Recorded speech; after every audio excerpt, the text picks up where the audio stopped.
പറഞ്ഞേ. ആദ്യം ഞാൻ നേരെ ചെല്ലുന്നു. അയാളുടെ ദേഹത്ത് പതുക്കെ ഒന്ന് മുട്ടിയിട്ട് അറിയാതെ പറ്റിയ പോലെ സോറി എന്ന് പറയുന്നു. ഓക്കെ. എന്നിട്ട് മുഖം ഒന്ന് ഉയർത്തി സേതുമാധവന്റെ മുത്തച്ഛനല്ലേ എന്ന് ഒറ്റ ചോദ്യം. ആ ചോദ്യത്തിൽ അയാൾ വീഴുന്നു. ഇവൻ പോയാ വീഴൂ? ഞാൻ വീഴ്ത്തും. ഓക്കെ, നീ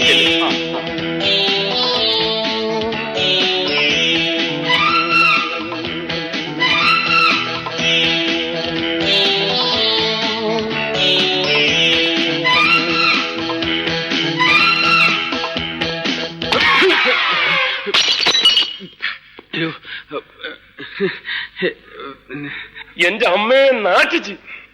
ഇന്നെന്താണത്?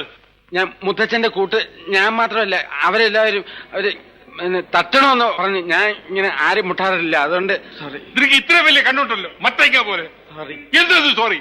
മനുഷ്യന്റെ ദേഹത്ത് വന്ന് ഇടിച്ചിട്ടാണോ സോറി പറയുന്നത്? സോറി പറഞ്ഞില്ലേ? 75 രൂപയുടെ മരുന്നായത്.